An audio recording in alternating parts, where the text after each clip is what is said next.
Evangelho de Lucas, capítulo 7, do versículo 1 ao 10. Marca aí,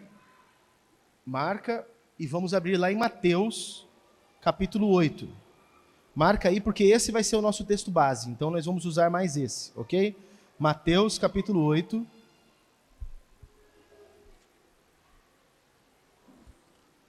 Nós vamos ler do versículo 5 ao 13. O Mateus 8, do 5 ao 13, é a mesma história que vamos depois focar em Lucas 7. Diz assim: Quando Jesus chegou a Cafarnaum, um oficial romano se aproximou dele e suplicou: Senhor, meu jovem servo está de cama, paralisado e com dores terríveis. Jesus disse: Vou até lá para curá-lo. O oficial, porém, respondeu: Senhor, não mereço que entre em minha casa. Basta uma ordem sua e meu servo será curado. Sei disso porque estou sob a autoridade de meus superiores e tenho autoridade sobre os meus soldados. Só preciso dizer: vão, e eles vão, ou venham, e eles vêm. E se digo a meus escravos: façam isto, eles o fazem. Quando Jesus ouviu isso, ficou admirado e disse aos que o seguiam: Eu lhes digo a verdade, jamais vi fé como esta em Israel. E também lhes digo, muitos virão de toda parte, do leste e do oeste, e se sentarão com Abraão, Isaque e Jacó no banquete do reino dos céus. Mas muitos, para os quais o reino foi preparado, serão lançados fora, na escuridão, onde haverá choro e ranger de dente. Então Jesus disse ao oficial romano: Volte para casa, tal como você creu, assim acontecerá. E o jovem servo foi curado na mesma hora. Agora volte lá para Lucas 7, que é o nosso texto onde vamos ficar. Nós vamos ler do versículo 1 até o 10. Quando Jesus terminou de dizer tudo isso, a multidão entrou em Cafarnaum.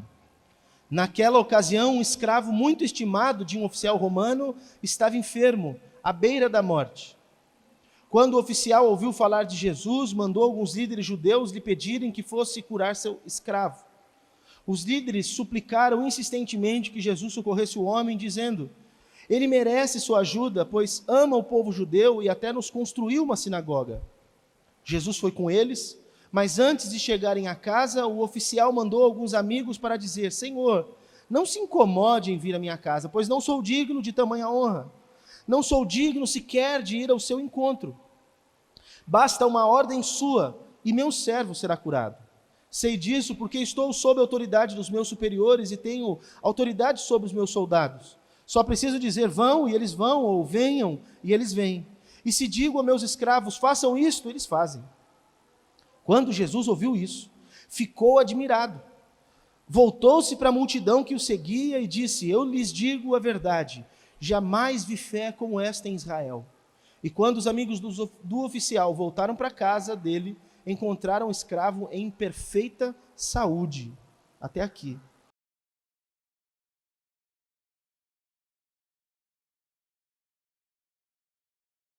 Vamos fazer uma pequena oração? Nosso Pai, te pedimos humildemente que essa palavra que vou ministrar ao coração dos meus irmãos seja a tua, e que eles, ao ouvirem a tua voz, tenham fé como do centurião, esse oficial romano. Que cada um dos meus irmãos seja despertado para esta realidade poderosa, porque eu sei que a partir disso tudo muda na vida de todos nós. Em nome de Jesus, amém. Vocês viram que eu li em 2 evangelhos, porque cada um dos evangelistas acaba dando ênfase a uma questão na mesma história. E se nós não lermos nos 2 evangelhos, nós não entendemos o todo. O que está acontecendo é o seguinte: um centurião, ou seja, um chefe de uma guarda do Império Romano, um romano, chefe da guarda do Império Romano, era um homem piedoso, amava a nação de Israel e era simpatizante com o judaísmo. Ele ganhou o carinho do povo, porque por amar a Israel e ser simpatizante do judaísmo, ele deu dinheiro para que construíssem uma sinagoga em Cafarnaum.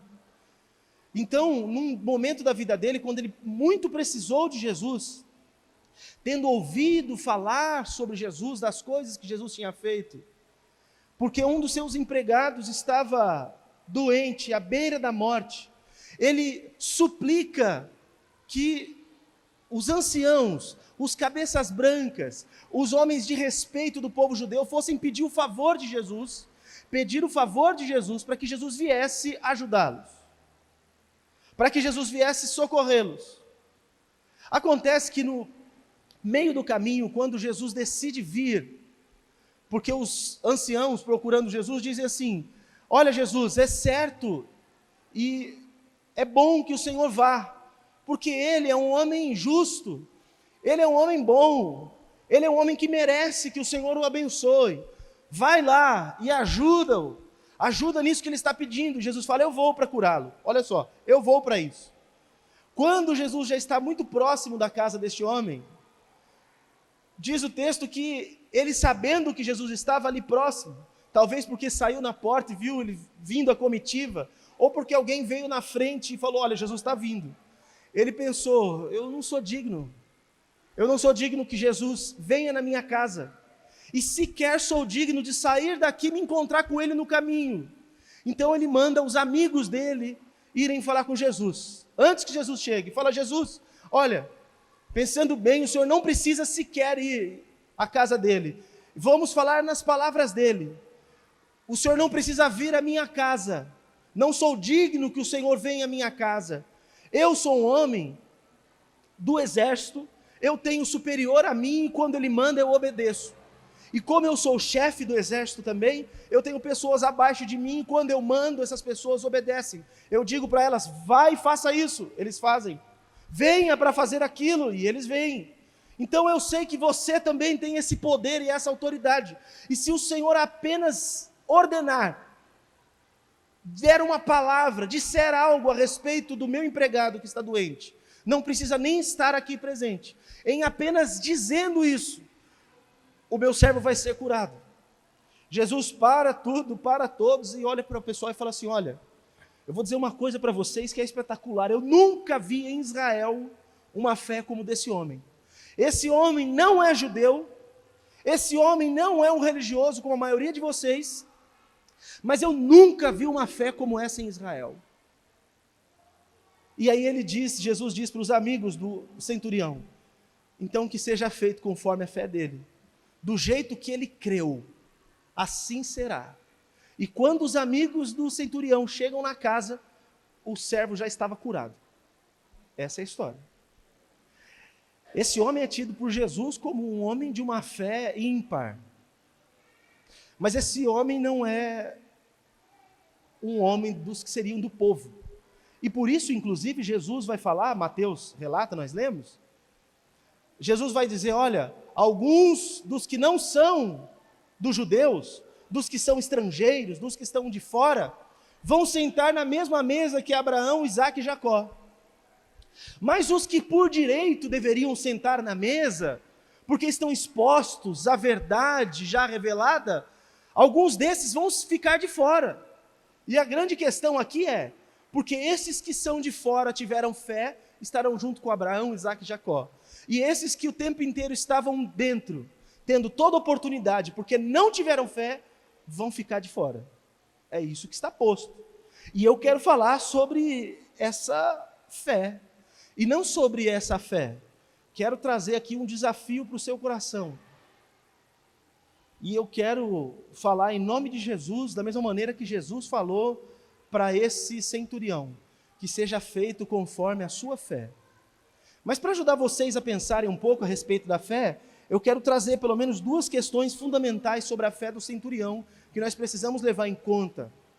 Porque eu sei que alguns dos irmãos que estão aqui hoje diriam: eu não tenho fé, pastor. Ou minha fé é muito pequena, pastor. Outros diriam: eu tenho fé. Mas eu sei que, embora alguns aqui dentro diriam: eu não tenho fé, tem gente lá fora que não anda com a gente, que tem fé, e estão alcançando milagres. E eles não estão junto com a gente. Então seria o normal que todos os que estão aqui tivessem fé. Então eu acho que a reflexão sobre essas questões fundamentais da fé do centurião vão nos ajudar a ser como alguns do lado de fora já são. mas que todos nós aqui deveríamos ser. Primeira questão, a fé do centurião não era baseada no senso de merecimento ou dignidade. Quando ele pede para que os anciãos vão falar com Jesus, quando os anciãos estão diante de Jesus, fala assim: olha, Jesus, ele precisa que o Senhor o ajude, mas ele não é qualquer pessoa, ele é um homem que faz o bem para todos, ele é um homem digno, ele merece que o Senhor faça isso. Mas quando ele mesmo vai falar a respeito de si, o que ele diz é o seguinte: não, Jesus, não venha, porque eu não sou digno que o Senhor entre na minha casa, eu nem sou digno de me encontrar contigo no meio do caminho. As pessoas olhavam para ele e viam algo externo, e achavam que ele era um homem merecedor da bênção. Ele, porque sabia quem de fato ele era, comparando-se com Jesus, ele dizia: eu não mereço nada. Isso é importantíssimo. Muita gente fica revoltada dentro da igreja, porque pede: Deus, eu quero, eu preciso, Deus, eu sonho, eu quero, e aí não recebem.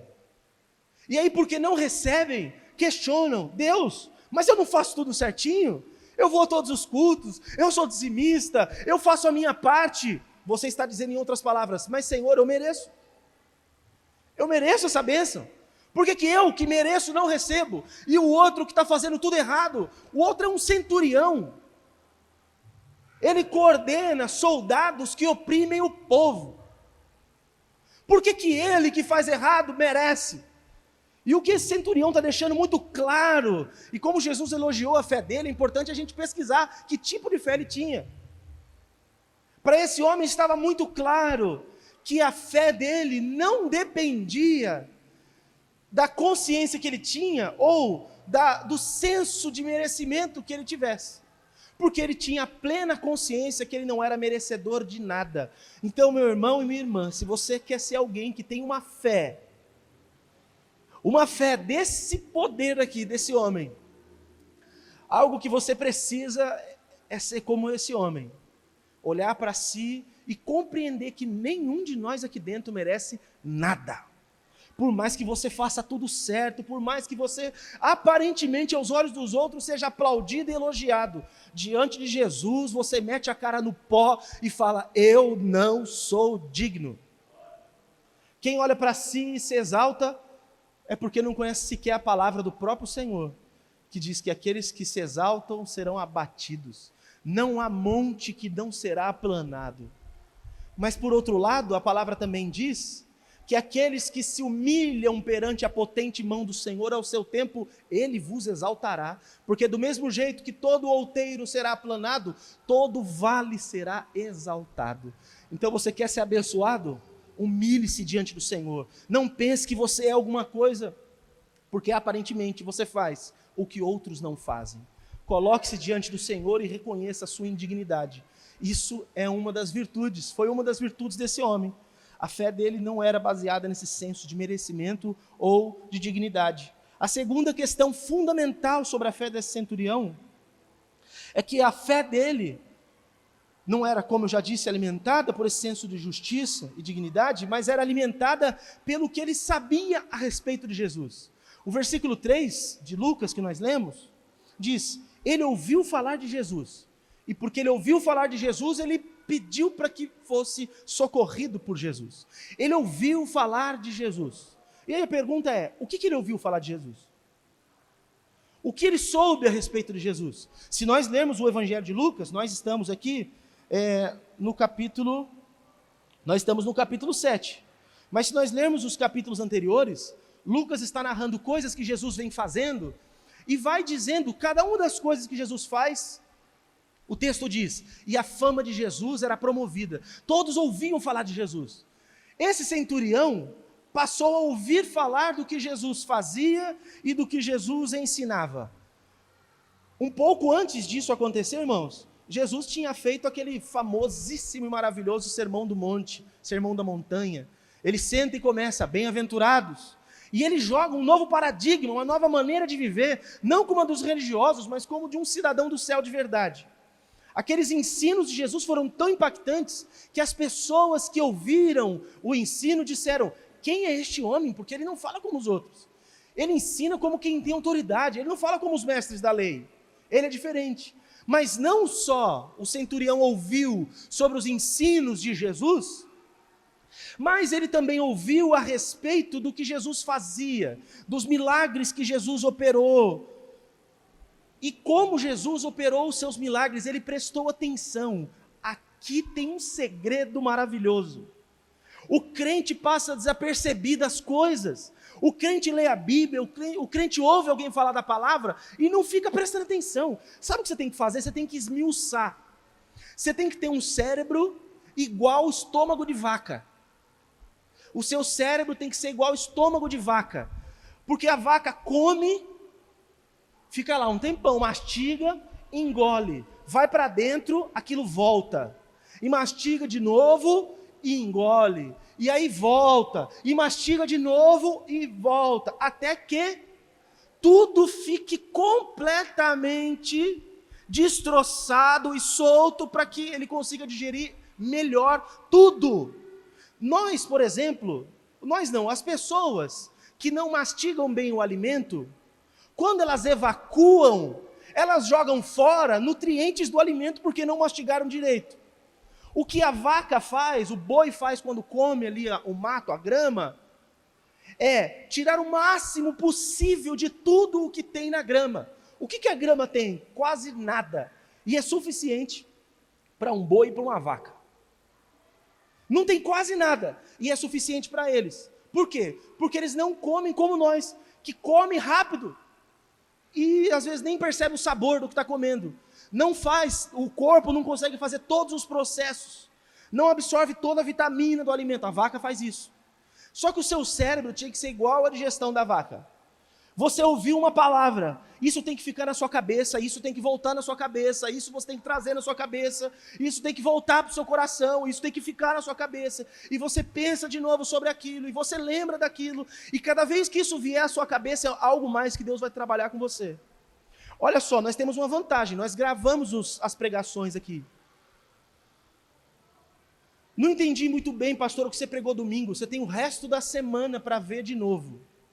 Você tem a outra semana para ver de novo, e a outra semana para ver de novo, e a outra, e a outra, e a outra.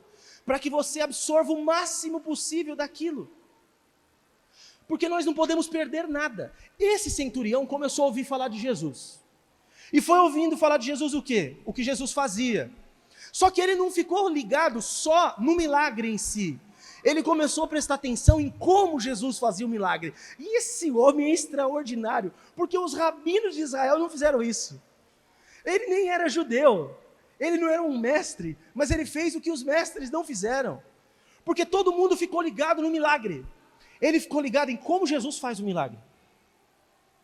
Na sequência do texto bíblico, quando vai falando a respeito dos milagres, o primeiro que narra lá, Lucas 4, do verso 3 ao 36, mostra Jesus entrando numa sinagoga e um cara ficando possesso. O cara fica endemoniado.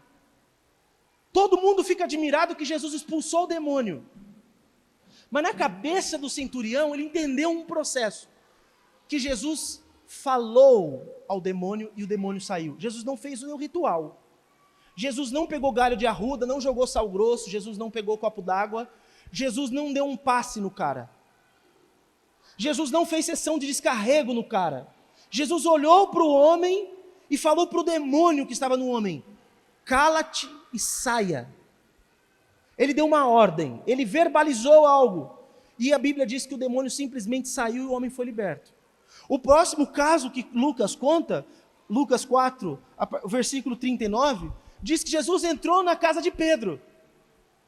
A sogra de Pedro estava doente. Eu já brinquei aqui que se fosse alguns irmãos, não ia levar Jesus para casa aquele dia, que é para a sogra morrer. Mas Pedro levou Jesus para casa.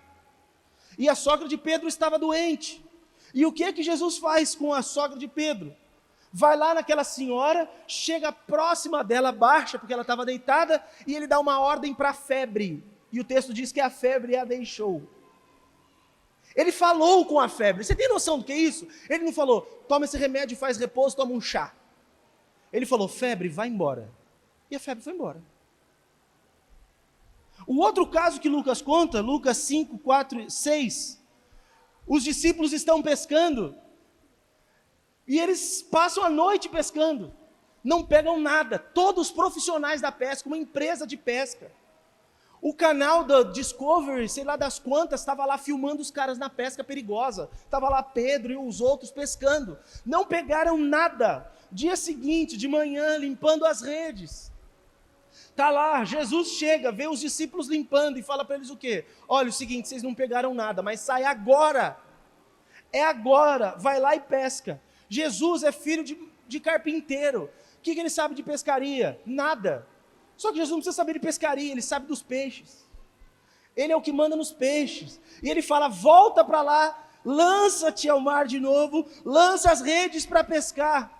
Eles vão e jogam as redes e diz o texto que o barco quase afundou de tanto peixe. Jesus falou, vai e pesque. Eles pescaram e o peixe estava lá. Outro texto em seguida, Lucas 5, de 12 a 14, Jesus está passando, um leproso se encontra com Jesus. O leproso clama misericórdia e fala, Senhor, se quiser, o Senhor pode me tornar limpo. E Jesus só responde isso, eu quero, seja limpo. E o homem foi curado da lepra. Que ritual que teve? Nenhum, Jesus só falou, eu quero, seja limpo. Você está vendo o método de Jesus? Mas todo mundo só repara o milagre. Todo mundo só repara o milagre, fica feliz, nossa, o homem foi curado. Mas o centurião está ouvindo essas conversas, ele está juntando informações. Jesus disse para o espírito saiu, Jesus falou com a febre saiu, Jesus mandou o discípulo ir, eles pescaram. Jesus falou agora com o leproso, seja limpo, ele ficou limpo. Depois, outra história que com certeza ele ouviu, Lucas 5, 17 a 26, tem um homem paralítico, que é trazido por 4 amigos, Jesus está na casa, vocês lembram dessa história?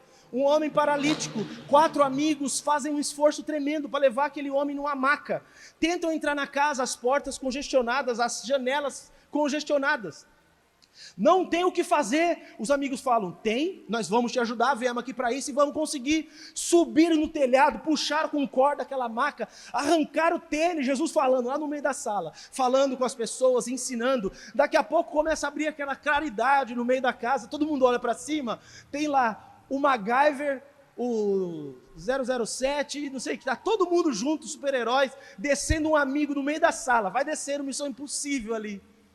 Jesus olha para eles, vê a fé deles, vê tudo o que está acontecendo, olha para aquilo tudo, depois que ele ensina algumas coisas, porque ele começa falando assim, olha, os teus pecados estão perdoados. Todo mundo fica escandalizado, como assim, quem é ele para perdoar pecados? Ele fala, para que vocês saibam que o Filho do Homem tem poder na terra para perdoar pecados, você acha que isso é difícil? Então vou fazer outra coisa, o cara deitado, aleijado, fala para o cara, levanta, pega essa cama e vai embora. Está de brincadeira, o cara aleijado, como você fala, levanta para um aleijado? Mas Jesus falou, levanta, ele pegou, o cara levantou, ele ouviu o que Jesus disse, pegou a cama, foi embora. Mas não parou as histórias por aí. Jesus andando um pouquinho, passa no meio da coletoria, está lá, Levi, que depois o nome dele também é Mateus. Está lá um traidor da pátria, um homem que não era bem quisto pelo povo, porque ele cobrava impostos dos judeus para o governo romano, estava lá, todo mundo olhando mal para ele. Jesus passa, todo judeu que passasse ia olhar, ia virar a cara para ele, porque o que iam dar de bom para um homem daquele? Jesus passa, olha para ele e fala assim, vem e me segue. Palavra, de novo, vem e me segue. A Bíblia diz que ele largou tudo, fechou o caixa e foi embora, seguindo Jesus. Por que esse homem tinha? Por que ele tinha que fazer isso? Porque Jesus falou. E quando Jesus dá a ordem, tudo e todos obedecem. A palavra de Jesus é poderosíssima. Um pouquinho depois, Jesus está num outro ambiente, parece que era uma sinagoga de novo. E tinha um homem com a mão ressequida, mirrada, um tipo de uma paralisia. Diz o texto que Jesus está falando, ensinando algumas coisas, e era um sábado. Os judeus ficam escandalizados porque Jesus faz o bem no sábado. Jesus chama aquele homem com a mão ressequida para o meio de todo mundo olhando para Jesus e olhando para aquele homem. E Jesus fala, vocês acham que é certo fazer o bem no sábado? Alguma coisa? Ele olha para aquele homem que está com a mão mirrada, encolhida, aleijada, e fala, estica a sua mão. Gente, isso daí, qualquer um fazendo é uma zoeira. É uma zoeira, o cara aleijado fala para ele, estica a mão, como assim? O cara estica a mão e a Bíblia diz que uma mão fica igual à outra. Só porque Jesus falou. E esse homem vai acumulando essas informações, e ele não fica preso no fato, no milagre. Ele começa a olhar e perceber, Jesus falou, o espírito foi embora. Jesus falou, a febre foi embora. Jesus falou e o peixe veio para a rede. Jesus falou e isso aconteceu, um leproso é curado, o aleijado anda, o camão encolhido estica. Jesus fala, as coisas acontecem. Ele tem autoridade para mandar, e quando ele manda, tudo e todos obedecem. Tudo está no controle, tudo está debaixo do poder dele. A hora que ele fala, não tem nada que não lhe obedeça. Aí ele falou, num grau menor que esse eu sou como ele. Porque quando eu mando, os meus soldados me obedecem. Se eu falar vai, mate, meus soldados matam. Se eu falar para de lutar e vem para cá, eles param e vêm. Esse homem adquire uma sabedoria que não está posta para os mestres dos judeus, que está posta para um homem fora do povo, fora do arraial, mas que agora está disponível para todos nós. E tendo averiguado então esses pontos, quero passar a experiência de fé do centurião. Ele sabia, ele tinha consciência de que tudo o que Jesus tinha feito pelos outros, Jesus também podia fazer por ele. Uma coisa é você pensar nisso, chegar na conclusão que ele tem esse poder. Outra coisa é você pensar, bem, ele fez lá, por que ele não vai fazer aqui? Ele fez por eles, todos eles foram abençoados. O que eles mereciam? Nada. O que algum deles tinha de dignidade? Nada. Eu também sou como eles. E por que ele não faria também por mim? Algumas pessoas, por simplicidade. Outras, porque não têm fé. E outras, sei lá pelo quê, não conseguem pensar assim. Não conseguem ler uma história bíblica e pensar, o Senhor ainda é o mesmo. O Senhor é o mesmo ontem, hoje, eternamente.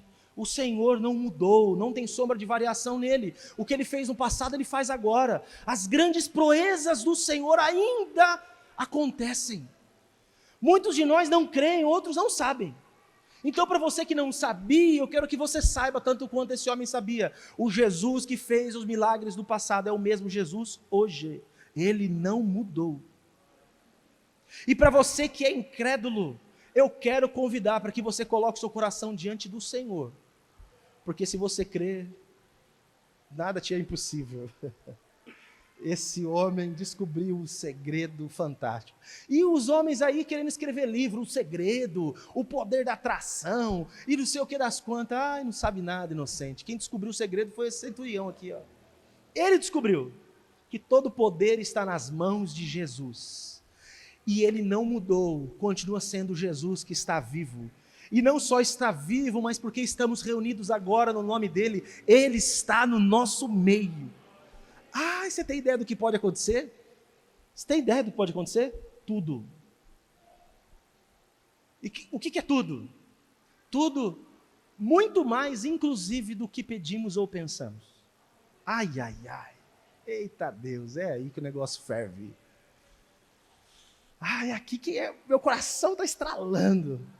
Porque eu quero ver essas coisas, eu quero ver gente transformada hoje, quero ver gente curada hoje, quero ver gente que vai voltar para casa consciente de que as coisas mudaram em casa, eu quero ver hoje gente sendo liberta de vícios, eu quero ver hoje. Porque ele está aqui com a gente, esse mesmo que fez tudo lá, está aqui agora. Foi ele que prometeu isso ou fui eu? Foi ele. E se você crê no que ele falou, então creia que ele é o mesmo. Esse centurião falou, Jesus fez tudo isso por eles, ele também pode fazer por mim. Algo também a respeito dele, embora ele reconhecesse sua própria indignidade, ele não titubeou e procurou Jesus. Porque uma coisa que barra a gente, muitas vezes, eu posso falar isso porque eu converso com muitos crentes, e aí uma das respostas é, pastor, como é que eu vou chegar agora diante de Jesus, sendo que eu pisei na bola? Eu fiz errado, como que eu vou chegar diante dele? Mas então você está dizendo que quando você está fazendo tudo certo, você tem moral para isso? Nem quando você faz tudo certo você tem moral, irmão. Fazendo tudo certo você não é digno. Errando, você continua indigno, só isso. Então eu quero te convidar a ser ousado hoje. E chegar-se próximo de Jesus e clamar o nome de Jesus, mesmo que você hoje chegou aqui todo torto, todo errado, todo encharcado no pecado, que você hoje clame o nome de Jesus, porque todo aquele que invocar o nome do Senhor será salvo. Hoje é dia de salvação, aleluia. E salvação não é só levar a gente para o céu, tá? Essa é uma salvação muito pequena, que as pessoas entendem que salvação é morrer e ir para o céu. Não, salvação é um estado de existência, não é um lugar para onde a gente vai. Então você viver como um salvo é experimentar o céu na terra. Então seja eu aqui ou seja eu lá, Cristo em mim, esperança da glória. Ele está comigo agora, eu vivo o céu. Quando eu for para lá, eu estou com Ele. Enquanto eu estou aqui, Ele está comigo. Quando eu for para lá, eu estou com Ele. Dá na mesma. Salvação não é ir. Salvação é como você está, como você vive hoje. Então, quando eu digo hoje é o dia de ser salvo, quando eu digo, né, que o Senhor preparou esse dia para isso, é para você experimentar a salvação como um todo. Inclusive, a carta aos Hebreus vai dizer que a salvação se aperfeiçoa. Não é um pá, aconteceu, acabou, é um dia de salvação. Não, é o todo. Inclusive o processo.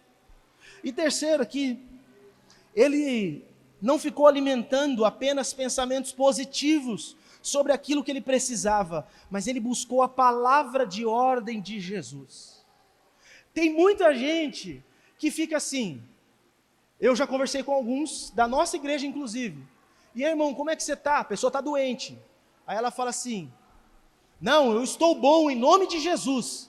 Aí a minha questão é assim, você fala que você está bem em nome de Jesus, porque você creu no seu coração que você já está curado, ou porque você está fazendo uma afirmação positiva de algo que você deseja. Afirmação positiva não tem nada a ver com a fé cristã. Afirmação positiva diz respeito a budismo. Nós não ficamos com pensamentos positivos, nós temos fé. Pensamento positivo é pensar em algo bom que eu quero que aconteça. Fé é a certeza de que Deus já fez o que eu não vi. Fé é a convicção de que uma realidade que está para além dos meus olhos já aconteceu, embora ainda não se manifestou. Pensamento positivo é todo dia falar assim, meu marido vai se converter, meu filho vai se converter. Fé é assim, comprei uma Bíblia, está em cima da cômoda, todos os dias na hora de ir para o culto eu deixo aqui, porque qualquer hora dessa, meu marido que o Senhor já salvou e não se realizou ainda, vai pegar essa Bíblia e vai comigo para a igreja. Nós não somos dos que apenas afirmam positivamente, nós somos daqueles que creem naquilo que ainda não é, como se já fosse, porque Deus chama a existência o que não é, como se já existisse. É além, é para frente disso.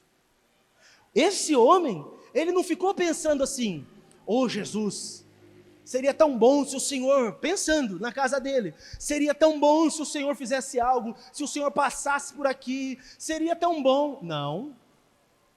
Ele chamou os anciãos e falou assim, vai lá chamar Jesus. Vamos atrás desse Jesus, porque Ele pode fazer alguma coisa.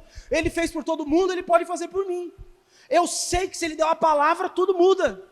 Ele não ficou acomodado no pensamento positivo, porque ele creu, ele agiu. A prova de que alguém tem fé é a ação que ela toma.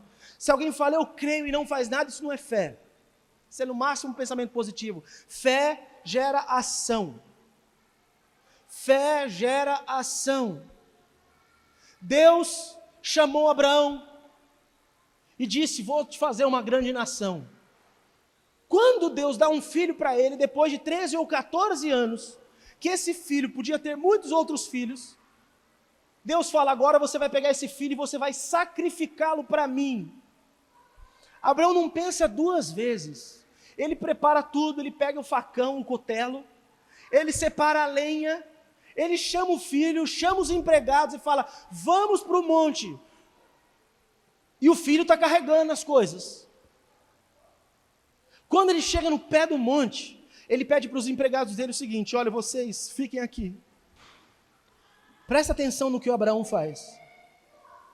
Fica aqui, nós vamos subir, vamos adorar e voltaremos. Mas Deus falou que ele ia ter que matar o filho. Como que ele fala para o empregado, nós vamos voltar? Porque ele viu o que ninguém viu. Abraão sabia que Deus era poderoso, inclusive, para trazer o seu filho de volta dentre os mortos. Se eu tiver que matar esse menino, volta à vida, porque Deus me fez uma promessa, esse menino não vai ficar morto. Deus falou, e ele não vai voltar atrás na palavra. Acabou, nós subiremos e voltaremos. E o que acontece? Quando chega lá em cima, ele não fica assim, ó Deus, eu estou indo, hein? Pensa aí o que o senhor vai fazer, hein? Ele prepara tudo, põe a lenha, coloca o moleque em cima, e o Isaac ainda fala assim, ô pai, só uma pergunta assim, como que não quer, só uma perguntinha assim de, inocente minha pergunta, pai, está aqui a lenha, a faca está aí na mão do senhor, eu estou aqui já deitado, cadê o sacrifício? E o que ele responde? O Senhor preparará para si o cordeiro. O Senhor vai preparar o próprio sacrifício para ele. Deus sabe o que ele quer para ele. Ele pediu, se é você, filho. Se não for, vai ser outro. Abraão impunha a mão para enfiar na barriga da criança. A hora que ele vai, o anjo grita, para Abraão, que Deus viu. Deus viu que você ia obedecer mesmo. Só que o Senhor preparou para si o cordeiro. Aí tem lá um cordeiro amarrado. E ele pega e faz o sacrifício ao Senhor. Quando Deus falou, Abraão, você confia em mim? Confio, então vai e faz. Ele não pensou duas vezes, ele foi e fez. Fé não é ficar pensando positivamente, Deus vai fazer, Deus vai fazer, Deus vai fazer. É obedecer o que ele mandou fazer. Isso é fé. Não tem fé sem obediência à ordem expressa de Deus. E aplicação para nós aqui. Primeiro, Jesus pode todas as coisas. Quantos de vocês confiam nessa palavra? Jesus pode todas as coisas. Quando eu falo todas as coisas, você sabe o que é todas as coisas? Jesus pode mudar hoje a história da sua família. Jesus pode hoje curar você de uma enfermidade. Jesus pode hoje, te libertar de alguma coisa que te prende, te fortalecer de uma fraqueza que você não para de cair. Hoje e agora Ele pode fazer isso. Vou perguntar de novo, quantos de vocês creem que Jesus pode todas as coisas? Pois é. Se a palavra de Jesus vier para vocês hoje, como foi para o centurião, o que é que você faz? Você acredita, confia, ou você faz como aquela mulher do exemplo que eu já dei algumas vezes? Uma mulher ouve falar aquilo que nós sabemos. Se você tiver a fé do tamanho de um grão de mostarda, você vai falar para essa montanha, sai daqui e vai para lá. E a mulher ouve isso e fala assim, então é isso. Porque eu abro a janela da minha casa, tem um morro aqui do lado, o sol não bate no meu quarto, está mofando tudo.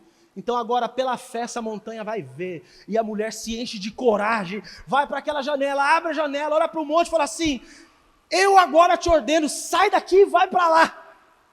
E ela bate aquela janela confiante, vai embora valente, e daqui a pouco ela volta para aquela janela, abre a janela e a montanha está lá ainda. Aí ela fala, sabia. Ela não tinha fé, ela sabia que não ia sair. Se ela soubesse que ia sair, ela saía. Se ela soubesse que ia sair, saía.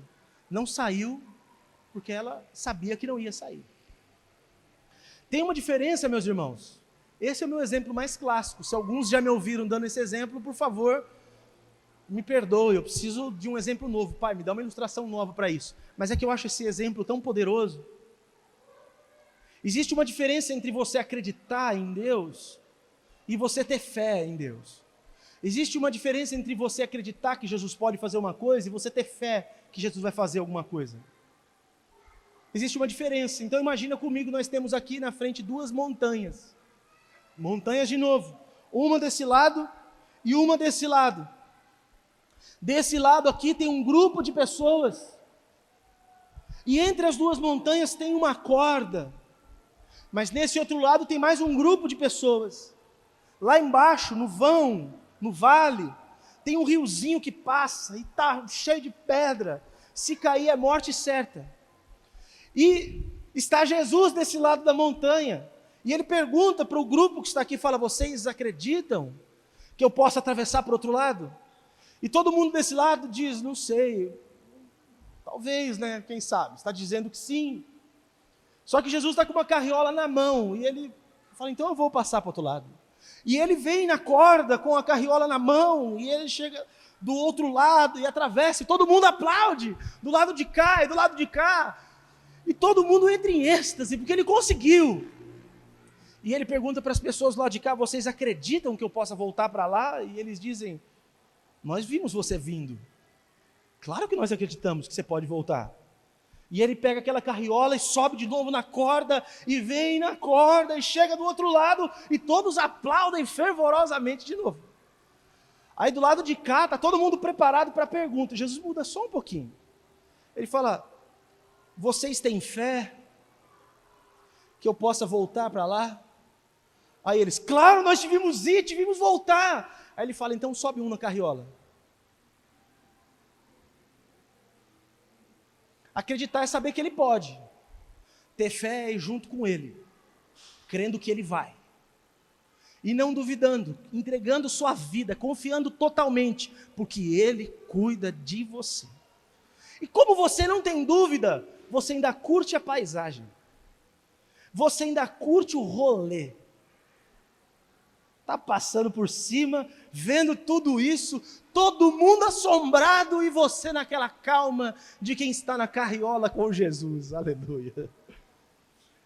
Alguns discípulos tiveram problema com isso. Não era carriola, era um barco. Eles estavam no barco com Jesus. Eles estavam indo de um lugar para um outro. Eles não tinham muito discernimento espiritual ainda, não entendiam o que estava acontecendo. Jesus estava indo para Gadara. Jesus estava indo para um lugar libertar um menino possesso de uma legião de demônios. E nesse trajeto, todo mundo dentro do barco com Jesus.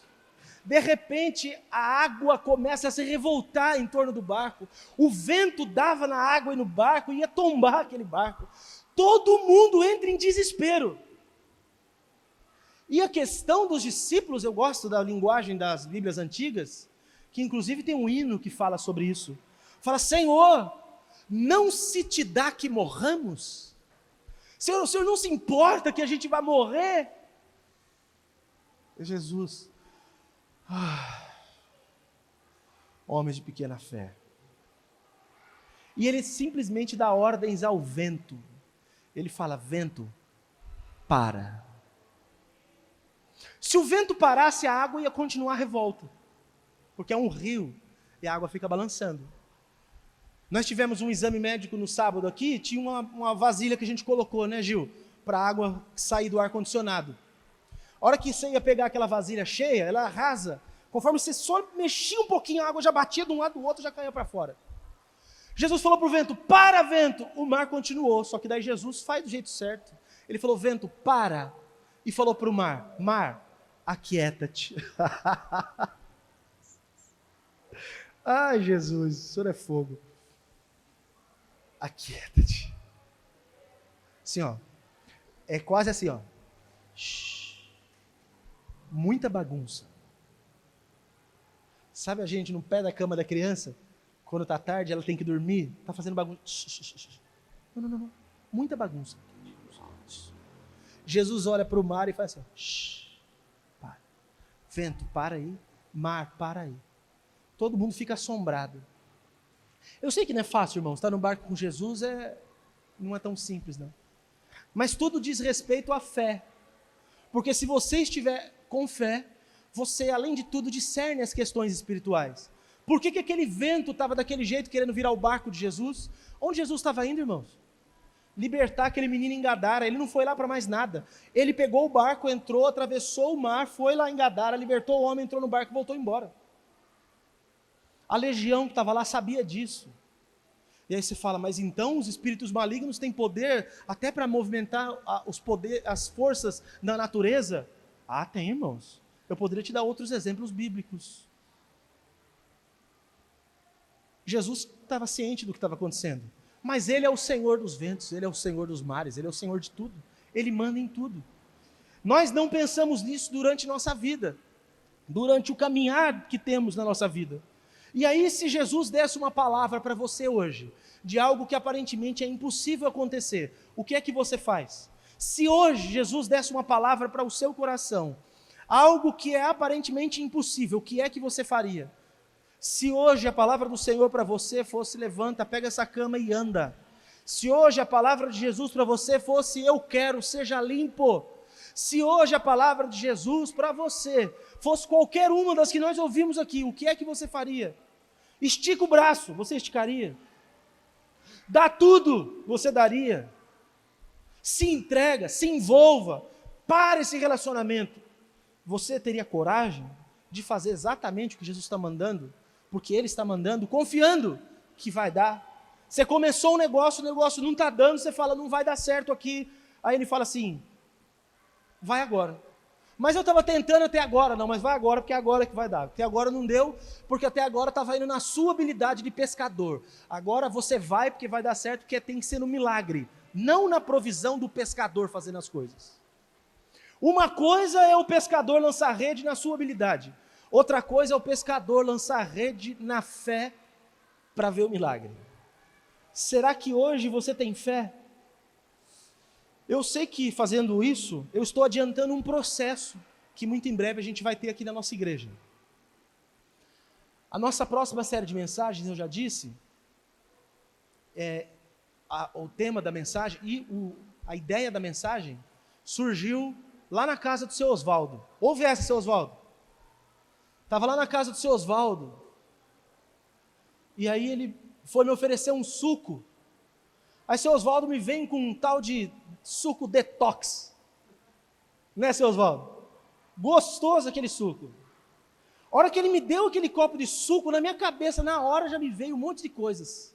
Falei: eu já sei minha próxima série de pregações. O tema da próxima série é detox, viu, seu Oswaldo? É a homenagem ao que o senhor me deu lá. Só que depois dessa série, eu vou pregar uma série de mensagens só sobre fé.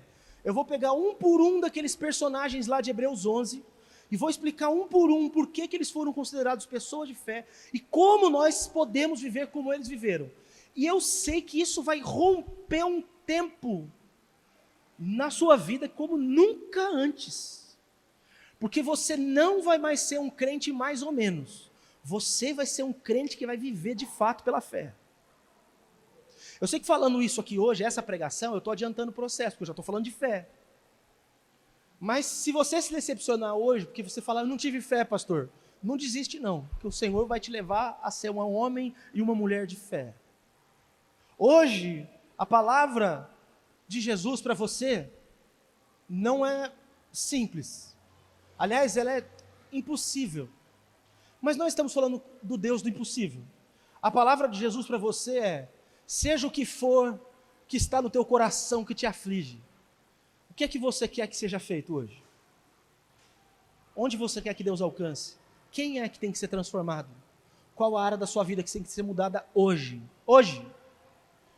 E aí a palavra de Jesus para você é: seja feita conforme a sua fé.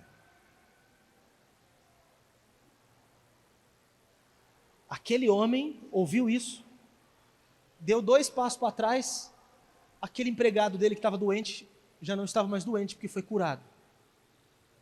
E a minha pergunta para vocês, diante da palavra de Jesus para vocês é: quando você chegar na sua casa, como vai estar as coisas? Tudo vai ser transformado? Ou você acha que, não, acho que não é assim que funciona, pastor? Eu acho que não é assim que funciona, pastor.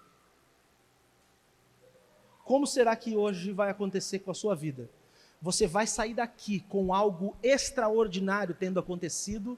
Ou você vai sair daqui com uma pulga atrás da orelha pensando: será que o que o pastor falou é verdade? Será? Mas eu já quero garantir uma coisa: os que forem embora pensando em será, vão sair sem ver nada. Mas os que forem embora pensando já é, porque o Senhor disse, hoje tudo mudou.